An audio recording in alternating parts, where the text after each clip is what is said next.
अभी इसी वक्त तुम्हारे सिर पर एक पूरी एसयूवी कार का वजन रखा है, लगभग 225 किलो, और फिर भी तुम पिचक नहीं रहे हो। तुम्हारी हड्डियां टूट नहीं रही है।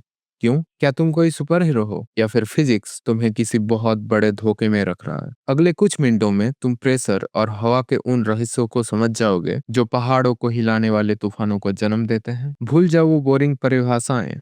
आज हम प्रेशर को फील करेंगे। In the next few minutes तुम ना सिर्फ अपना जान बचाने के तरीके सीखोगे, बल्कि ये भी जानोगे कि क्यों एक पतली स्ट्रैप वाला बैग तुम्हारे कंधों को हार्ड कर सकता है। दोस्त पवन के साथ पिकनिक पर जाओ। पवन बेचारा परेशान है। उसका बैग उसके कंधों को काट रहा है, लेकिन मेघा का बैग वो एकदम कंफर्टेबल है।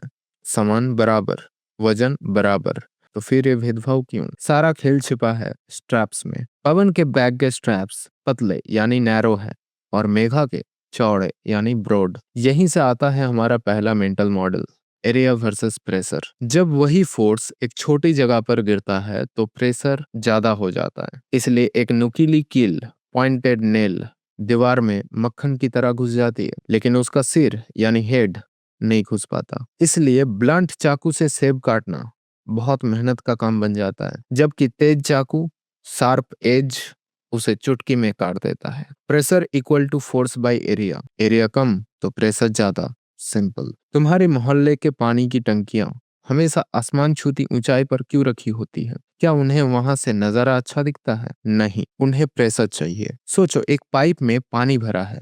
तुम जितना ऊपर पानी भरोगे, नीचे लगा बैलून उतना ही ज्यादा फूलेगा। यहाँ एक चौंकाने वाली बात है, प्रेशर उस पर डिपेंड नहीं करता कि बाल्टी में कितना पानी है, बल्कि इस पर कि वो पानी कितना ऊंचा यानी हाइट पर है। डैम की दीवारें नीचे से बहुत चौड़ी बनाई जाती है, क्योंकि गहराई में पानी का प्रेशर किसी दानव की तरह होता है। अगर तुम बिल्डिंग की तीसरी मंजिल पर हो तो तुम्हारे नल में पानी का प्रेशर दूसरी मंजिल वाले दोस्त से हमेशा कम होगा। वापस आते हैं उस 225 किलो वाली कार पर। हमारे चारों तरफ हवा का एक समंदर है, जिसे हम एटमॉस्फेयर कहते हैं। ये हवा हम पर हर तरफ से दबाव डाल रही है। तुम पिचकते इसलिए नहीं हो क्योंकि तुम्हारे शरीर के अंदर का प्रेशर बाहर के प्रेशर को चेक और बैलेंस कर देता है। अगर तुम एक रबर सकर को स्मूथ दीवार पर चिपका दो तो उसे उखाड़ने के लिए तुम्हें हाथी की ताकत चाहिए होगी। क्यों? क्योंकि अंदर की हवा निकल चुकी है और बाहर का एटमॉस्फेरिक प्रेशर उसे फेविकॉल से भी ज्यादा मजबूती से जकड़े हुए हैं। हवा कभी संति से नहीं बैठती, उसे बस एक बहाना चाहिए भागने का, और वो बहाना है प्रेशर डिफरेंस। जब सूरज जमीन को गर्म करता है तो हवा हल्की होकर ऊपर उठ जाती है। वहां बनता है एक लो प्रेशर एरिया।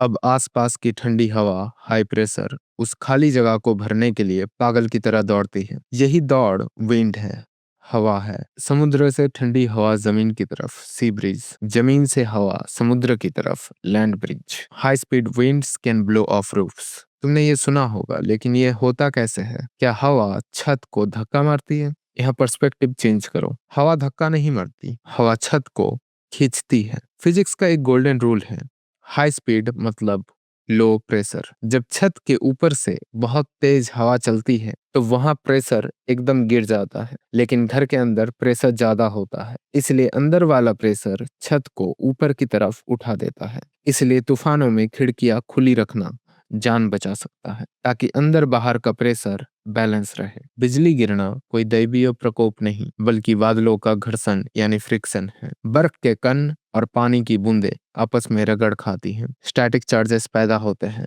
पॉजिटिव ऊपर नेगेटिव नीचे। और साइक्लोन्स ये एक हीट इंजन है। समुद्र का गर्म पानी भाप बनकर ऊपर उठता है, बादल बनाता है और गर्मी छोड़ता है। ये गर्मी हवा को और ऊपर धकेलती है, प्रेशर और कम होता है, और पृथ्वी का घूमना इस पूरे सिस्टम को एक स्पिन दे देता है। बीच का हिस्सा एकदम शांत होता है, जिसे आई ऑफ द साइक्लोन कहते हैं, लेकिन उसके चारों तरफ तबाही का मंजर होता है। तो हमने देखा कि कैसे प्रेशर के छोटे से खेल से बड़े बड़े तूफान पैदा होते हैं। लेकिन एक सवाल अभी भी अधूरा है, क्या होगा अगर पृथ्वी घूमना बंद कर दे? क्या तब भी ये साइक्लोन्स बनेंगे, या फिर हवा की दिशा हमेशा के लिए बदल जाएगी? ये सवाल सिर्फ थ्योरी नहीं है, ये हमारी धरती के वजूद से जुड़ा है। अगर तुम इस स्पिन के पीछे की डरावनी सच्चाई जानना चाहते हो तो कमेंट्स में सिर्फ एक शब्द लिखो, स्पिन। जैसे ही इस वीडियो पर स्पिन के 10 कमेंट्स होंगे, हम इसका अगला पार्ट रिलीज कर देंगे, जो तुम्हारी सोचने का नजरिया बदल देगा।